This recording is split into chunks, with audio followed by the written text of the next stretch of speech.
great nation? Is Nigeria growing? Is Nigeria in crisis? Is Nigeria failing itself? Well, this time we want to reflect together on the factors that make a nation great. Then you can decipher yourself and tell us what is the status of Nigeria, that in quote, great nation. What are the factors that we see? What are the criteria that we consider before we classify a nation as being great or growing? It's a question that needs to be assessed very well and answered objectively. Is it because of its abundant natural resources, of the talents and potentials it has, or is it by hyping, or is it by wishful thinking, or just by saying it? Is it the large population like India that is in billion, China that is in billion, that we see and say, yeah, this is a great nation? Now, it goes beyond that. That's why the cry has been on now. Nigeria is bleeding.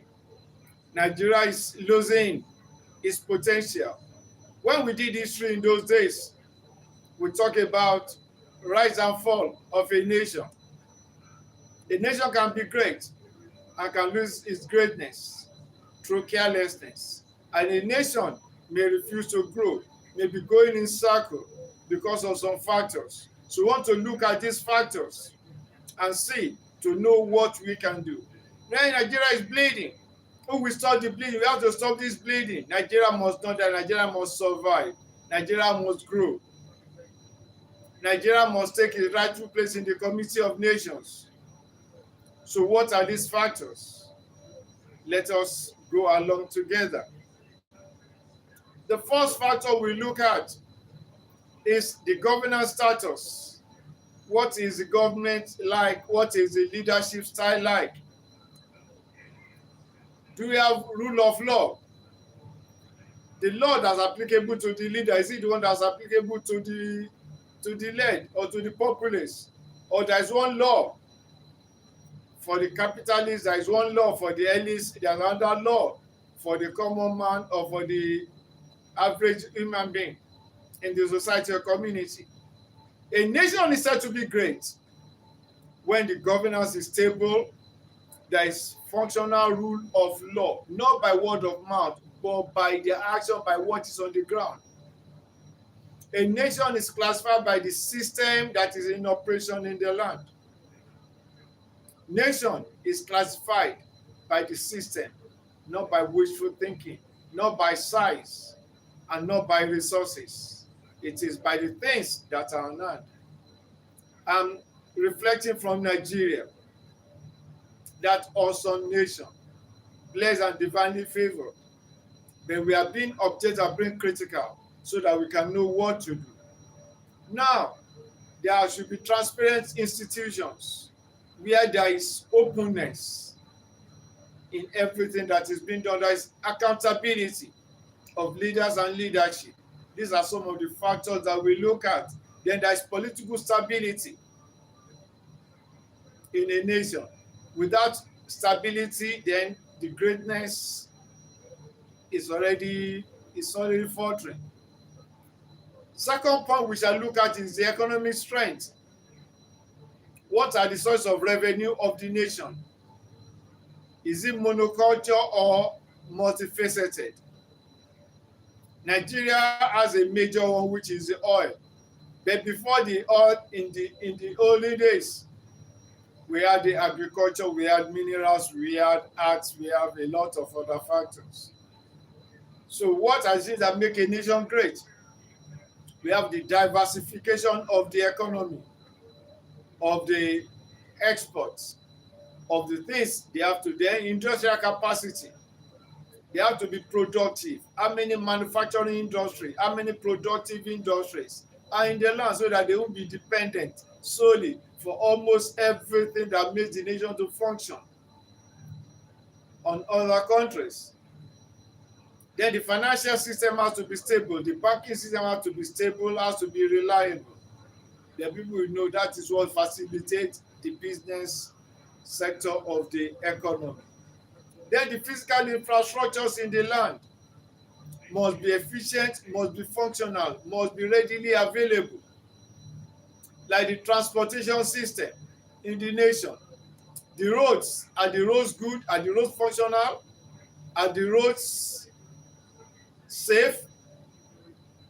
Then the rail system, because according to what we learn in geography, the rail system is to cater for the larger goods which are transported from one part of the nation to the other. Then, like you see, the tube train and so on like that to facilitate the economy, the business, the movement of people and goods and services. Then the airports, then the seaports like Nigeria that have sea. So then the water system is there drinkable water, pipe-borne water, treated water in the land. Now Nigeria, you say we have 774 local governments and they have different villages. How many of these things have pipe-borne? You can see people say drinking water from muddy stream in this 21st century. Then what about the sanitation system? What the waste disposal system, what's it like? Waste management system, the recycling system. These are some of the things we look at. So when we say Nigeria is bleeding, all these things were growing before, but of recent, all those things are depreciating fast. And this is bringing enormous pain to the populace. And that's why this discussion is very important. Please share your thoughts and have your suggestions. At the next session, which we shall take at some other time, we look at what are the solutions, what are the things we can do. But now, let us look at things objectively. Let's tell ourselves the gospel truth. Where do we stand? Don't say, who did it to us? Nobody did it to us. We did it to ourselves. And what do you see? We did it to ourselves. It's only someone that's not white that be blaming the past and blaming the colonized. Colonization have past gone. We are not the only nation that was colonized. But they have gone past that. China experienced it, India experienced it. Where are they now? And many other countries. Where are they now? So then the fourth one is the education system. The human capital is the greatest mover, greatest mechanism that make a nation to be great. That's the think tank. The creative aspect, the productive aspect, the innovative aspect, the one that makes changes to happen, the one that produces growth and development, the innovation. At least who made the planes? Who built the ships? At least we are using what Nigeria for ships before, but now you see we have awesome ships. Then the plane started with propeller, now we have jet engines. This is the work of human beings. We make this to grow. And things like that. So education is very, very important. So a nation that will be great will have a good, effective, functional, affordable, accessible educational system that grows. Then go and look at the education system in Nigeria now. Then check it with what we had in the 60s, 70s, and 80s. Nigeria had the best teaching hospital in Africa before. University Teaching Hospital Ibadan, we call UCH, the Lagos University Teaching Hospital, and many others like that. But what is their status now? So the education system is very key, from primary to the university level. Let's check that. What is happening? Then research and development. Departments in the university, what is their status now? Check. Then give a feedback. Thank you for reflecting with me. Now we have the healthcare system. That's another major factor. What is the status of Nigerian hospitals? See, how many of our leaders, since you know, when they have ordinary malaria, have their treatments in Nigeria. They want to do medical check. Where do they do it? Because they know they have depreciated the system. They take millions and billions. We have Federal Ministry of Health, we have State Ministry of Health, there are the local government, we have departments of health and so on. Well, I like that national anthem. The labor of our heroes past shall never be in vain. Arise, O compatriots. And that's why I always make mention when talk like this come up to Alhaji Lateef Jakande of Lagos State more than 3 decades ago.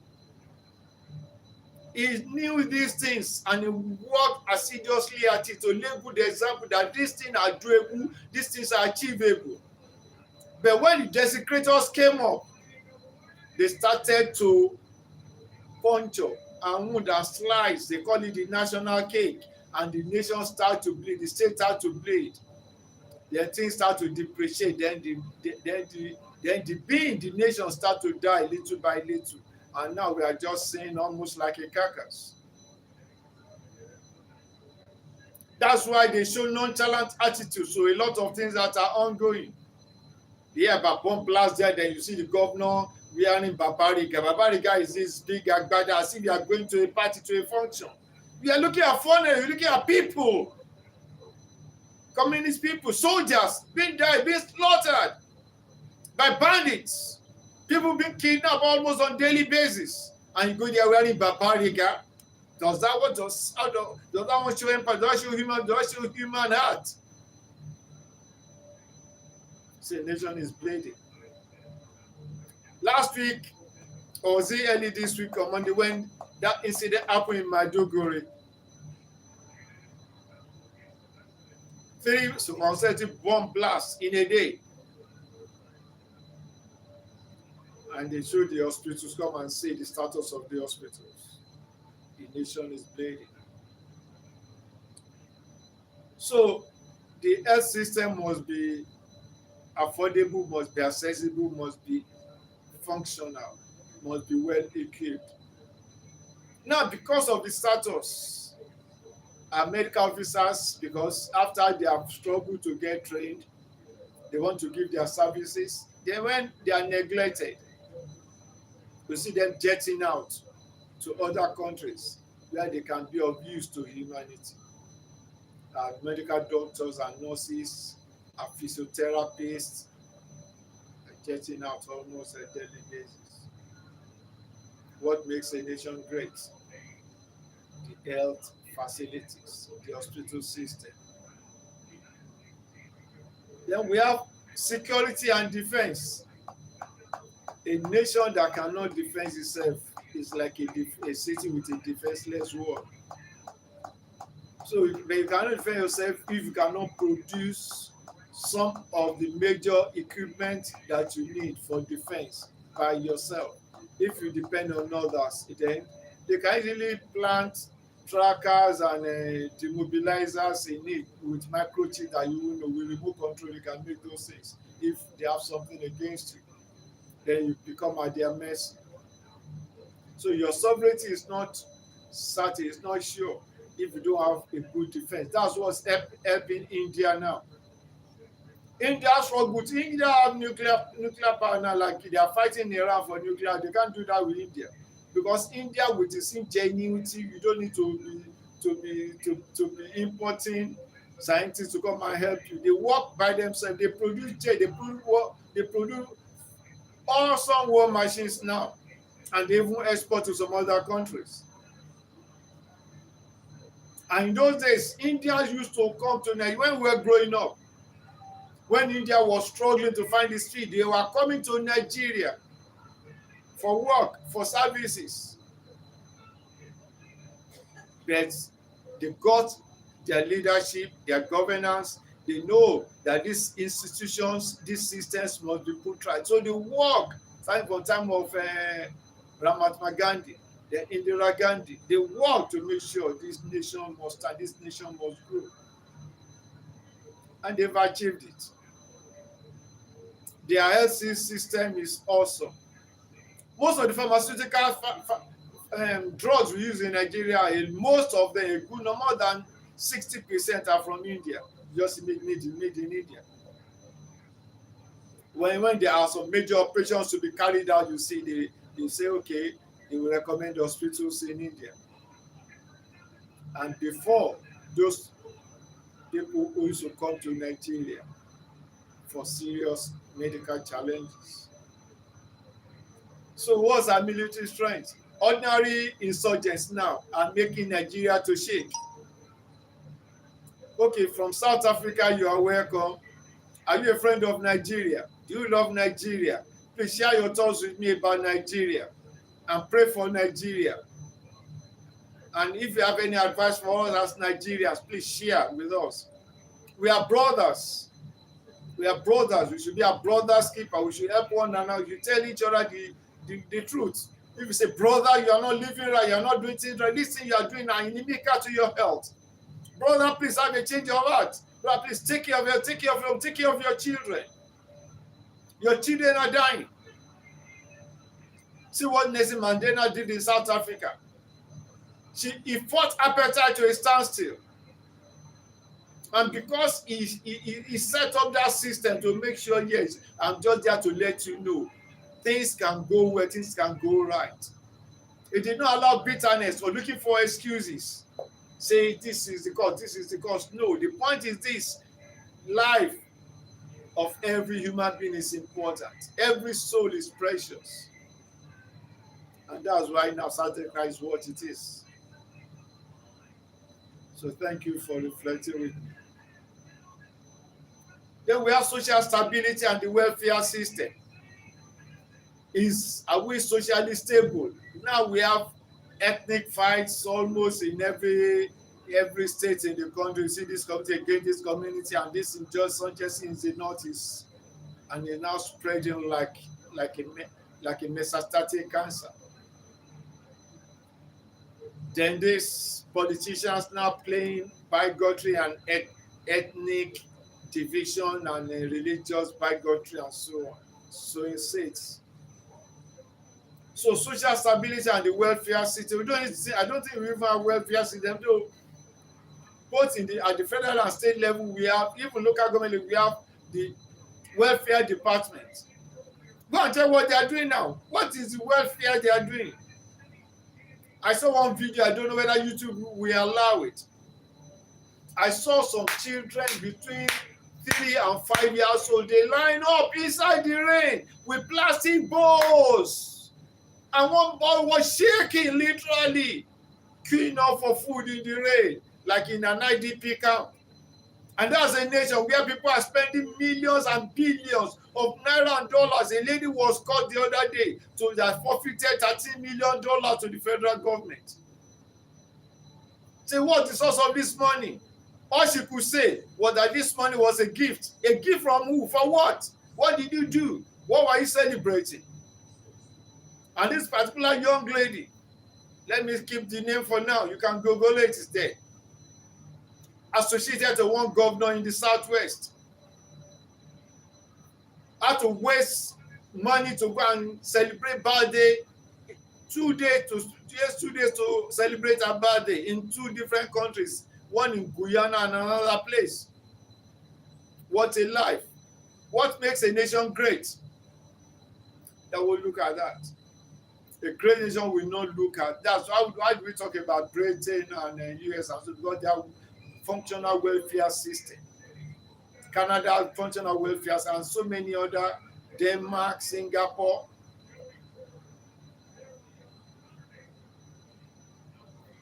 So what makes a nation great?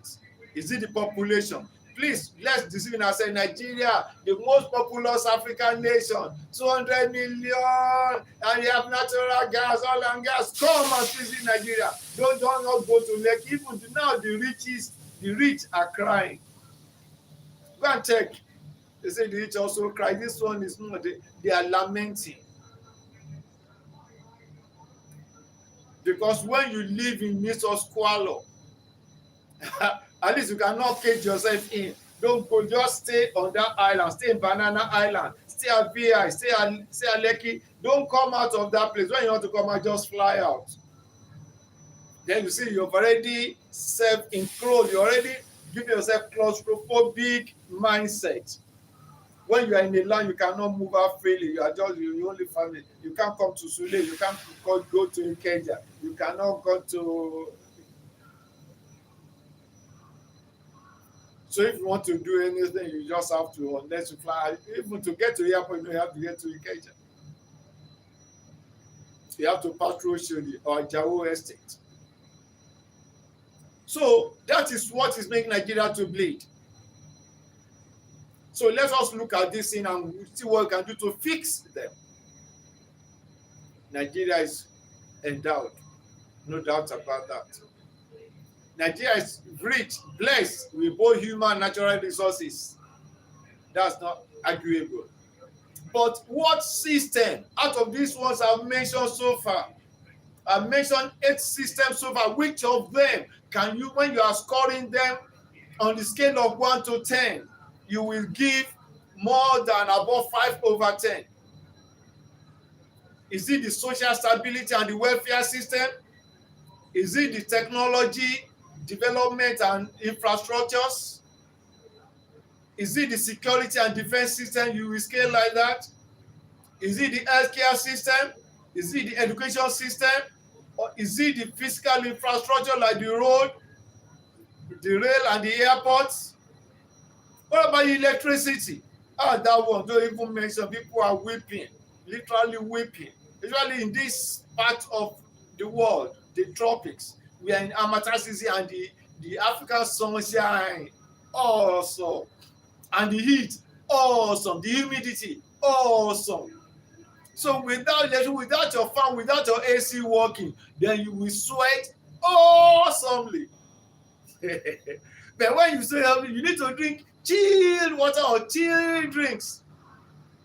So for that one, you need functional, effective electricity supply. And that one, the nation now refused to produce. So you can see the fun in the land. Is it the rule of law? If you see what's happening in Nigeria now, it's something else. It's something else. So that is what we're looking at. Then number 9, the justice, the judicial system, the legal infrastructures. When you see the way cases go in court, when like Lieutenant General Buratai, a former retired military officer, when he was being interviewed on Channels television, say, "Excuse me, sir, this insurgency, there was a time the military mentioned that they know the military, they know people that are responsible for this insurgency and this kidnapping and all those things. And these terrorism and terrorists. Who are their sponsors? See, they know them. They mention them." She said, "It's not for the army to mention them. We have done our intelligence work. We have to submit the report, the data to the government, to those in authority. They are the one that will now put the police and the DSS, those in charge of that, to do the arrest. Military does not to do the arrest. If it's a military matter, the military will use the military police to do the arrest. But they will still hand over to the normal police force and the DSS. So we've done that. So it's for the government to show the will." So I say, "Well, why?" So no, the government have the final document. They have the names. He said, "Even let me burst your bubble. Let me shock you." He said some that were, the military make sure that they handed over to the police and they put them in cell so that the police can do the police. He said they have been in this cell, in this correctional center for years, and there have been no prosecution. What do you say to that? So the man said, and they now said, "Well, what about these people have destroyed so many lives, so many destinies. Okay, and now they have been caught. You see, they say they surrender. You know what the government did? They now said they forgave them, they because they have confessed, they rehabilitated them, and they now even put some of them into the military force to come and do what? You can see how they now by themselves infiltrated plant moles, bandits that they claim they have repented. You bring them from the bush to the society without giving them taking them to court to answer for the lives they have destroyed, for the cities they have destroyed, for the farms they have destroyed, for families they have destroyed. You now say you now roll them over and now put them back into the different military agencies in the country. How do you say that? So the legal system in Nigeria is a far cry. Score it. Go and do research on it. Then the environmental sustainability, the environmental degradation is also increasing. You hear people cry. See our environment because of this climate change. Things have to be done. This is not rocket science. Thank God we are not having heavy snowstorm, tornado like some other countries in the temperate region of the world. We're not having earthquake. But these little ones we are having in Nigeria, just call Nigeria 1/10 in any of this and let me know in your feedback. So then the national identity and unity. If you go and do the public POP, public opinion polls, and ask, please remember to give thumbs up and to do your surgery and to subscribe to my channel if you have not subscribed before and listen to the Sinubia reflection. Say, how many of you are proud to be Nigerian? How many like to die for Nigeria? Say, for where? For where? Where is the sense of unity? When the people that are supposed to be leaders are creating Machiavelli's principle, divide and rule every day, sowing evil seeds among the people. Especially with the youth now, they are making the youth they are knocking their heads against them so that they can use them for their campaign.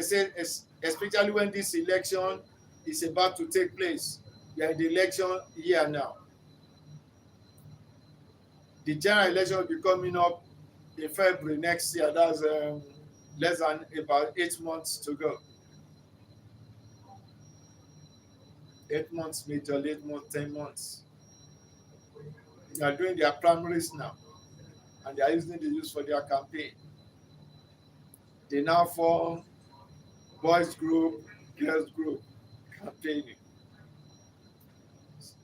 So you heard about the ones they did in UK when the president went to UK for the state visit, and they had to be giving some Nigerians there some money to be saying, on your mandate we shall stand.